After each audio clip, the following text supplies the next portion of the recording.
Prenons nos Bibles et regardons ensemble dans Ésaïe chapitre 47. Ça, c'est mon texte pour ce message. Et il s'agit ici de la chute de Babylone. Historiquement, la chute de Babylone a eu lieu à peu près 539 ans avant la venue de Christ. Mais ce qui est intéressant, c'est que lorsque Ésaïe a prophétisé la chute de Babylone, premièrement, Babylone n'existait même pas encore comme une puissance mondiale. C'était les Assyriens qui étaient au pouvoir. Et les Assyriens, Dieu les a envoyés en Israël pour prendre en captivité les 10 tribus du nord. Et ensuite, Ésaïe a prophétisé que Dieu allait susciter la nation de Babylone qui devait conquérir la Syrie et puis régner pendant le temps ordonné par Dieu. Et puis les Perses devaient être suscités pour conquérir Babylone. Donc les nations dans l'histoire du monde ont été suscitées et puis abaissées selon l'ordre de Dieu. Donc lorsque Ésaïe a prophétisé la chute de Babylone, Babylone n'était pas encore une puissance, mais c'était 186 ans plus tard que cela a eu lieu. Et donc, Ésaïe prophétisait ce que nous sommes en train de lire quelques 725 ans avant Christ. C'est vraiment important pour nous de savoir que cette parole que nous avons dans nos mains, la parole de Dieu, ça dure depuis des années. On peut dire plus de 3000 ans que Ésaïe a donné cette prophétie, mais lorsque cela a été réalisé dans le temps, c'est-à-dire 500 ans avant Christ, tout s'est passé exactement comme Ésaïe prophétisait ici. Donc nous allons étudier la chute de Babylone dans un aspect historique, mais je voudrais aussi souligner des leçons spirituelles en ce qui concerne ce que Babylone représente. Mais ici, dans les 3 premiers versets d'Ésaïe 47, nous commençons en voyant l'humiliation de Babylone. C'est écrit « Descends et assieds-toi dans la poussière, vierge, ville de Babylone. Assieds-toi à terre sans trône, fille des Chaldéens. On ne t'appellera plus délicate et voluptueuse. Prends les meules et moue de la farine, ôte ton voile, relève les pans de ta robe, découvre tes jambes, traverse les fleuves, ta nudité sera découverte et ta honte sera vue. J'exercerai ma vengeance, je n'épargnerai personne. Tel est le Dieu de la Bible, qui est le Dieu des nations, souverain en toutes choses, qui fait sa volonté où il veut, quand il veut et en qui il veut. Donc ici, Babylone, comme nous venons de lire, est représentée comme une femme qui est humiliée. Quand c'est écrit « Descendez et asseyez-vous dans la poussière », Ésaïe représente Babylone comme orgueilleuse, comme une femme maintenant humiliée, et on ne dira plus tendre et délicate comme une jeune fille. Elle devait être dépouillée de ses beaux vêtements et forcés de marcher dans une délocalisation forcée. Quand ça parle là de traverser les rivières, cela explique comment, lorsque les Perses sont venus conquérir Babylone, les Perses ont conduit la population en esclavage et en traversant les rivières. Donc, cette image audacieuse d'une jeune femme riche, frivole et même sensuelle, maintenant qui est prise comme prisonnière. Avant, voilée comme une jeune fille à l'époque, mais maintenant emmenée dans un état misérable d'esclave et à tous égards était traitée comme une esclave du Proche-Orient. Mais notons, c'est Dieu qui dit qu'il fera cela. Je me vengerai, Dieu dit, j'exercerai ma vengeance. Telle est sa sainteté. Bien sûr, Dieu avait utilisé Babylone, a suscité Babylone pour accomplir sa volonté à l'égard de Juda. Lorsque Babylone est venu conquérir Jérusalem et a détruit le temple à l'époque, mais maintenant Dieu exerce sa vengeance contre Babylone. Voilà encore, nous voyons la souveraineté de Dieu qui exerce sa volonté comme il veut. Et il dit ici, je n'habiterai pas avec un homme. Quand il dit, je n'épargnerai personne, c'est comme il fera cela sans demander des négociations avec les hommes. Il y en a qui pensent que face au jugement de Dieu, ils peuvent négocier avec lui pour que Dieu soit miséricordieux. Non. La miséricorde n'est pas exercée envers les pécheurs à travers des négociations où deux parties s'asseyent maintenant pour essayer de trouver un lieu de paix. Non. Dieu dit que son humiliation, l'humiliation de Babylone qu'il devait imposer est exactement l'humiliation que Babylone a fait subir à Juda et à Jérusalem. Donc, Dieu a suscité Babylone pour exercer ses jugements contre Juda et Jérusalem. Et ensuite, Dieu juge maintenant le peuple, ou bien la nation de Babylone.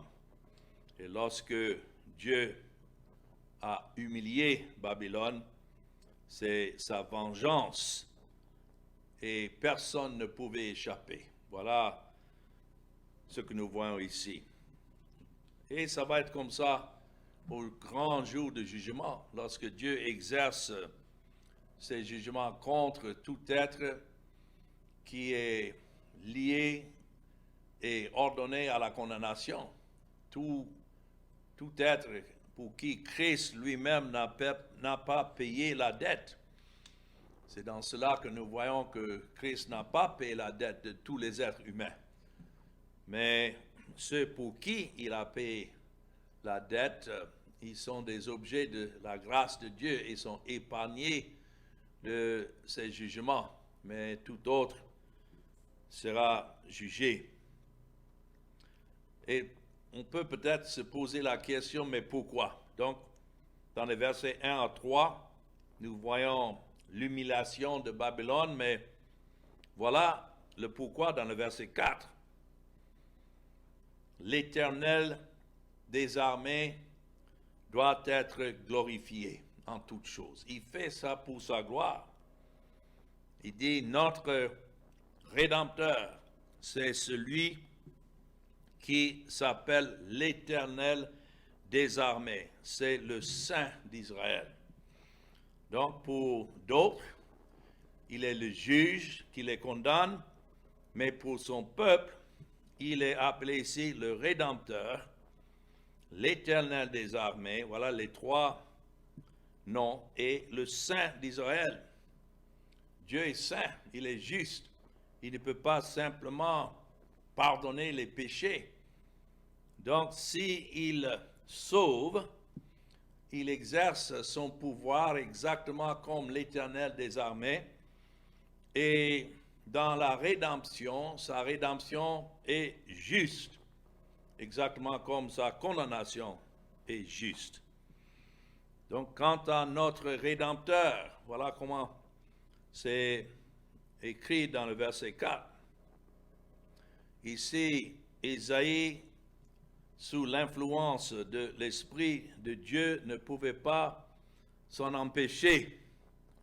Quand il pense à la vengeance de Dieu et de tout ennemi du peuple de Dieu, l'Esprit de Dieu l'a poussé à louer Dieu et à se vanter de lui comme Rédempteur. Notons comment il écrit dans le verset 4, notre Rédempteur. Il ne s'adresse pas à Dieu dans un sens général, mais cela traduit le grand mot en hébreu, Gal, ou bien Goël, le parent rédempteur. Ce que Boaz était pour Ruth, c'est ce que Dieu est pour son peuple. Et ça, c'est le mot qui est utilisé là. Rappelons-nous qu'un Gaal ou bien un parent rédempteur devait être un parent proche. Christ l'est aussi, c'est ce que Christ est pour son peuple. Et il est sorti des Juifs, exactement comme le Gaal était pour le peuple juif. Et le Gaal devait être capable de livrer celui qui était le proche, pour qui il était le proche parent. C'est ce que Christ est. Il n'est pas venu simplement pour essayer de racheter ou bien essayer de sauver. Non, il est venu chercher et sauver ce qui était à lui. Et c'est parce qu'il est le Saint d'Israël. Ouais, c'est tout en parlant de Christ comme Rédempteur ici, prévoyant sa venue, en même temps, nous voyons qu'il est Dieu. Quand il est venu dans la chair, il n'était autre que le Saint d'Israël. Et donc, capable, non seulement capable de sauver le peuple, mais envoyé en vue de sauver son peuple. Et donc, puisqu'il est le Saint d'Israël et l'Éternel des armées, rien ne pouvait l'empêcher. Et c'est ainsi que Christ a exercé une vengeance sanglante sur Babylone à cause de l'oppression de son peuple, même que si Christ n'était pas encore venu dans le monde, Christ existait auprès de Dieu en tant que Dieu.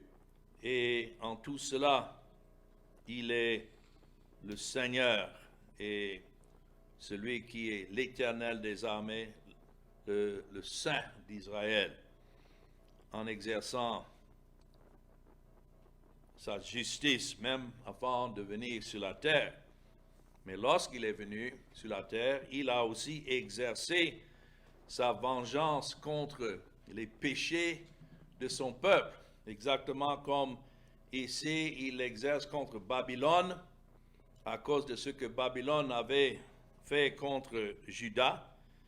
Lorsqu'il est venu dans la chair, 500 ans plus tard, il a exercé aussi sa justice en payant de son sang à Golgotha, sa vengeance sur le péché de son peuple. Et c'est ainsi qu'il a racheté son peuple. Alors c'est intéressant de faire la comparaison là. Mais troisièmement, nous voyons dans les versets 5 à 7 alors, pourquoi Dieu devait humilier Babylone. Ici, il dit, assieds-toi, verset 5, en silence et va dans les ténèbres, fille de Chaldéen. On ne t'appellera plus la souveraine des royaumes. J'étais irrité contre mon peuple. J'avais profané mon héritage et je les avais livrés entre tes mains. Donc, il est en train de rappeler ici que c'est lui qui a initialement livré le peuple de Juda entre les mains des Chaldéens ou bien Babyloniens. Tu n'as pas eu pour eux de la compassion. Tu as durement apaisanti ton joug sur le vieillard. Tu disais à toujours, je serai souveraine. Tu n'as point mis dans ton esprit, tu n'as point songé que cela prendrait fin. C'est exactement comme ça que les gens, les hommes naturels aujourd'hui raisonnent. Quand Dieu leur donne un peu de succès dans le monde, ils commencent à raisonner comme si c'était par le pouvoir de leurs propres mains qu'ils sont arrivés dans cette position de succès. Ils se donnent la gloire et même commencent à critiquer et oppresser d'autres qui ne sont pas dans la même situation. Et pour cela, Dieu les appelle en jugement. Quand il dit « j'étais en colère contre mon peuple », il a dit « irrité », mais c'est le mot d'être en colère. Babylone pensait avoir conquis Juda et Jérusalem par sa propre puissance. Babylone n'a pas vu qu'elle les avait vraiment vaincus parce que Dieu était en colère contre son peuple. Et voilà ce qui était caché à leurs yeux. Et donc, Babylone était l'instrument de son œuvre, de l'œuvre de Dieu. Ici, nous voyons encore la souveraineté de Dieu en tout ce qui se passe. Les hommes ne voient pas que c'est Dieu qui dirige dans tout détail, même dans les nations païennes. Et donc, ils ne donnent pas la gloire à Dieu parce qu'ils pensent que cela vient de leur propre sagesse ou pouvoir. Mais ici, Dieu dit, tu ne savais pas que je les avais livrés entre tes mains. Et c'est toujours comme ça. Tout ce qui se passe, la gloire revient à Dieu. Mais pour cela, dans leur orgueil, cela nous montre comment Dieu est juste tout en condamnant les Babyloniens en retour.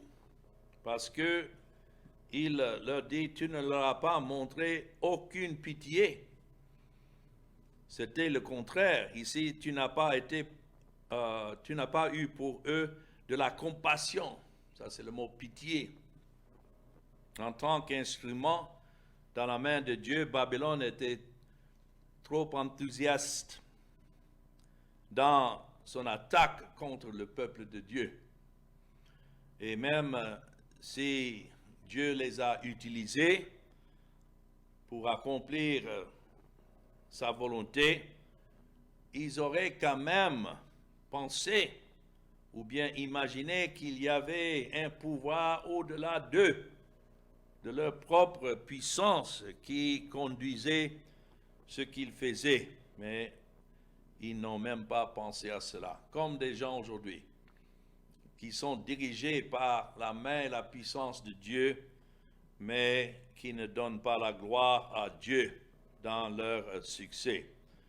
Ils auraient quand même dû faire preuve de miséricorde envers le peuple de Dieu. Et ils ne l'ont pas fait. Et c'est pourquoi Dieu les a jugés. Tu as dit, je serai une dame pour toujours, toujours, en parlant de leur beauté. Ils imaginaient qu'ils seraient toujours la belle nation devant les autres. Pourtant, Babylone était aveugle et Babylone était cruelle.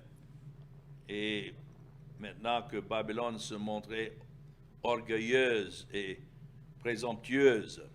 Pour cela, Dieu a promis les humilier. Les Écritures appliquent le sens de Ésaïe 47, 5 à 11, jusqu'à la fin de ce chapitre. Cette partie est appliquée à la fausse religion. C'est pourquoi je voudrais que nous regardions que ce n'est pas simplement ici une histoire de la chute de Babylone, mais qu'est-ce que Babylone représentait? Babylone représentait la fausse religion et ceux qui prétendent adorer Dieu, mais en fait se donnent la gloire. Nous sommes dans un monde entouré des gens religieux, même ceux qui s'appellent les chrétiens.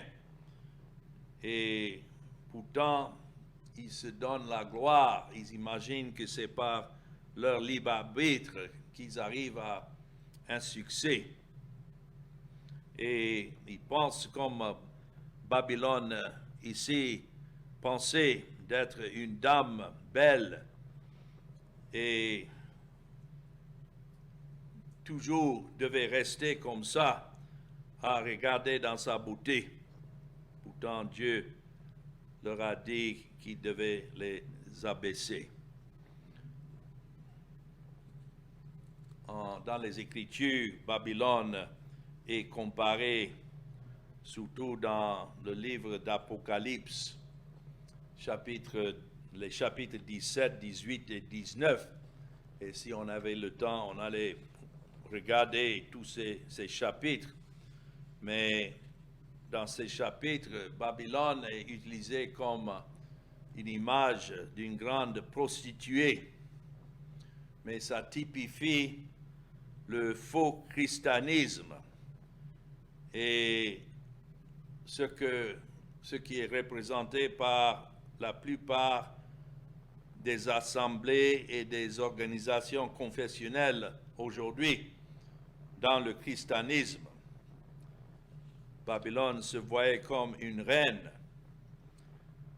Vous voyez dans le verset 8, 9, 10 et 11, « Écoutez-moi ceci, notons, voluptueuse, qui t'assied avec assurance et qui dit en ton cœur, moi et rien que moi, je ne serai jamais veuve et je ne serai jamais privée d'enfants. Ces deux choses t'arriveront subitement, au même jour, la privation d'enfants et le veuvage. Elles fondront en plein sur toi, malgré la multitude de tes sortilèges, malgré le grand nombre de tes enchantements. Tu avais confiance dans la méchanceté. Tu disais, personne ne me voit. Ta sagesse et ta science t'ont séduite. Et tu disais en ton cœur, moi et rien que moi. Oh, combien beaucoup raisonnent comme ça dans leur cœur. Mais c'est exactement comme ça que Babylone est décrite dans le livre d'Apocalypse. Nous ne pouvons pas regarder tous ces chapitres. Mais ici, dans le chapitre 17, Jean est conduit dans une vision. C'est écrit dans le verset 3, « Il me transporta en esprit dans un désert, et je vis, notons, une femme assise sur une bête éclate, pleine de noms de blasphème, ayant 7 têtes et 10 cornes. » Certains, en lisant cela, puisque le livre d'Apocalypse, la plupart étaient réalisés dans le 1er siècle, lorsque Rome était encore dans la puissance. Donc les 7 têtes et 10 cornes représentent le gouvernement romain qui existait à l'époque. Et c'est écrit, cette femme était vêtue de pourpre et d'éclate, et parée d'or, de pierres précieuses et de perles. Elle tenait dans sa main une coupe d'or remplie d'abominations et des impuretés de sa prostitution. Là, ce sont des images de la fausse religion et tout ce que la fausse religion représente, c'est de la prostitution. Tout ce qui ne donne pas la gloire unique à Dieu en toutes choses et à son Fils, le Seigneur Jésus-Christ, c'est de se prostituer. Il n'y a pas de religion mixte où on peut croire à la grâce de Dieu et en même temps la contribution des mains des hommes. Ça, c'est la prostitution. Et c'est pourquoi dans le verset 5, c'est écrit, sur son front était écrit un nom, notons, un mystère, Babylone la grande.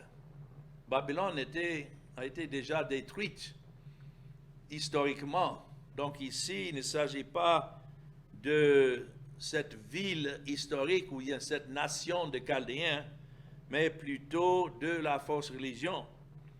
Babylone la grande, la mère des impudiques et des abominations de la terre. Et je vis cette femme ivre du sang des saints, du sang des témoins de Jésus. Et en la voyant, je fus saisi d'un grand étonnement. Et vous pouvez continuer à lire les autres chapitres, 17, 18, 19, tout cela pour décrire la fausse religion qu'on devait anticiper avant la fin des temps, en contraste avec l'Église pure du Seigneur Jésus-Christ. Bien sûr qui n'est pas aussi populaire, c'est un reste que Dieu a préservé, mais néanmoins, l'Église de Christ est fondée sur Christ et son sang versé par lequel Dieu a justifié une fois pour toutes son peuple, en contraste avec les églises surnommées Babylone. Donc exactement comme Babylone était connue pour ses prostitutions, c'est ainsi qu'on peut dire la fausse religion est connue pour ses prostitutions, sa marchandise d'œuvres et d'orgueil de l'homme qui ne fait que conduire les gens à la perdition. Alors, comparons les Écritures avec les Écritures et exactement comme Babylone ancienne était représentée comme une reine assise sur son trône, exerçant une influence et un contrôle sur non seulement les dirigeants politiques, mais le peuple du monde. Alors, c'est comme ça la fausse religion aujourd'hui est représentée dans le livre d'Apocalypse. Alors, revenons dans mon texte, maintenant dans Ésaïe 47, et revenons dans les versets 8 et 9 pour voir la réprimande de Babylone. Pourquoi cette humiliation soudaine qui devait venir et pourquoi une telle humiliation soudaine que le monde peut anticiper lorsque Dieu détermine exercer son pouvoir contre la fausse religion.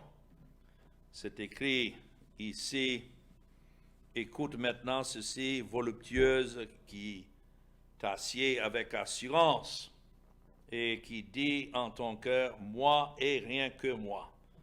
Voilà le problème de la fausse religion. Ça donne la gloire à l'homme. Voilà le problème avec le libre arbitre de l'homme. Ça veut se donner le pouvoir à l'homme et non pas à Dieu. Donc, c'est pourquoi Babylone est réprimandée pour sa fierté et son arrogance. Dans les versets 10 et 11, c'est ça que nous voyons en revenant sur ces versets. C'est parce que Babylone avait fait confiance à sa méchanceté. Et c'est comme l'homme aujourd'hui, il fait confiance à sa méchanceté. L'homme se croit juste en ce qu'il fait. Pourtant, Dieu dit qu'il n'y a aucun juste, pas un seul. Donc l'homme qui se croit juste démontre par là sa fierté de sa méchanceté. Et c'est pourquoi les hommes laissés à eux-mêmes ne cherchent pas Christ et ne cherchent pas à être trouvés en lui, justifiés par Dieu en lui seul, mais ils imaginent pouvoir trouver une place auprès de Dieu par leurs propres œuvres. Mais c'est pourquoi Dieu a dit dans le verset 11, « Le malheur viendra sur toi sans que tu envoies l'aurore. La calamité tombera sur toi sans que tu puisses la conjurer. Et la ruine fondra sur toi tout à coup, à l'improviste. » Voilà, tant que les gens disent la paix, soudainement, le jugement de Dieu tombe sur eux. Vous savez que chaque fois que quelqu'un meurt, que Dieu est en train d'exercer son jugement en enlevant ceux-là de ce monde. Et s'ils ne sont pas ceux pour qui Christ a payé la dette, ils n'ont pas de rançon devant Dieu. Donc, c'est un jugement, une exécution. Chaque fois que quelqu'un meurt, que ce soit par la maladie, ou bien que ce soit par la guerre ou quelque autre calamité, c'est Dieu qui est en train d'exercer sa volonté et ses jugements. Et c'est pourquoi il dit, par conséquent, à cause de la fierté des gens, ce n'est même pas que quelqu'un peut-être est un meurtrier ou bien un adultère ou bien connu publiquement comme un criminel, non. La plupart sont ceux qui vont dans leur lieu de culte chaque fois que les portes sont ouvertes et qui passent leur temps dans l'adoration, mais ce n'est pas le vrai Dieu qu'ils adorent et ils sont fiers.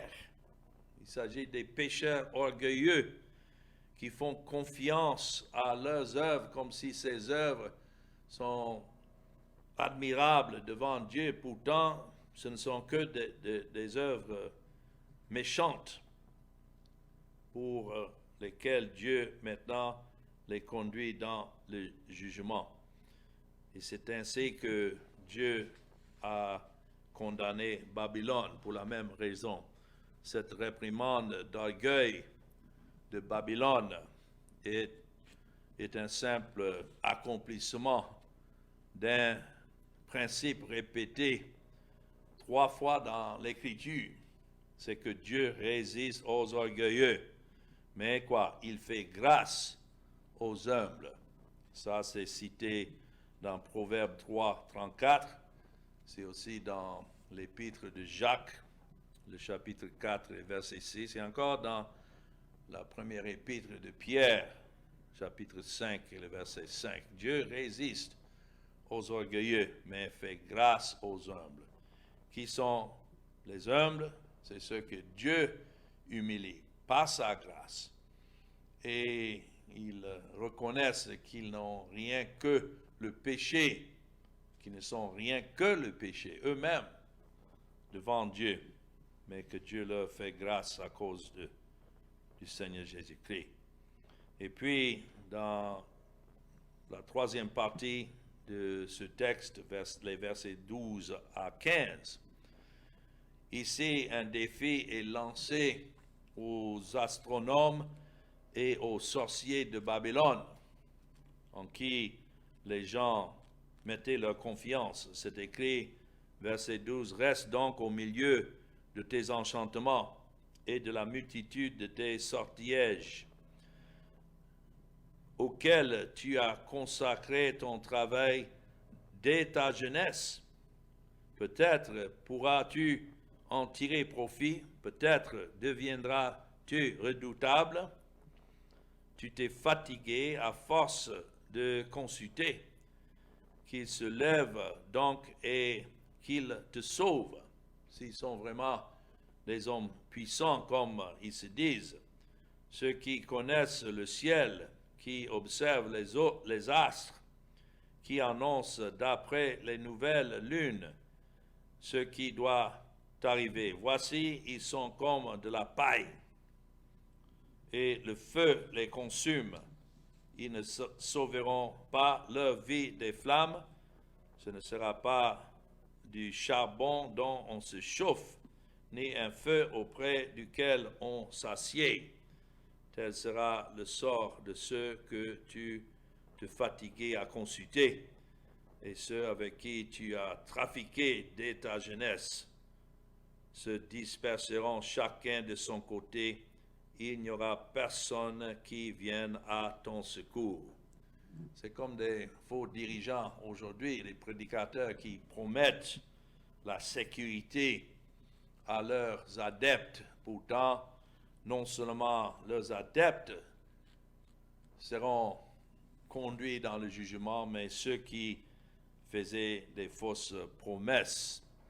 Donc, ce défi aux astronomes et aux sorciers de Babylone, cela aussi s'applique à tout faux prédicateur qui laisse penser aux gens qui les suivent qu'ils peuvent leur donner le bonheur ou bien la sécurité de par leur ministère. Pourtant, ils sont condamnables. Pour les Babyloniens, la sorcellerie incluait également un état d'esprit de complaisance. Nous voyons ça dans le verset 10. Tu avais confiance dans ta méchanceté, tu disais, personne ne me voit. Ta sagesse et ta science t'ont séduite, et tu disais en ton cœur, moi et rien que moi. C'est comme beaucoup un jour se tiendront devant le Seigneur pour dire, Seigneur, Seigneur, n'avons-nous pas prophétisé en ton nom? N'avons-nous pas fait des miracles en ton nom? N'avons-nous pas chassé des démons en ton nom? Pourtant, Christ leur dirait, retirez-vous de moi, vous qui commettez l'iniquité, je ne vous ai jamais connu. Ceux-là avaient une certaine assurance et complaisance en ce qui concerne leur état devant Dieu. Ils ne se rendaient pas compte qu'en effet, ils étaient condamnables. Il y a beaucoup de faux prophètes, la Bible dit, qui sont sortis dans le monde. Mais la Bible dit que nous devons éprouver les esprits pour savoir s'ils sont de Dieu ou non.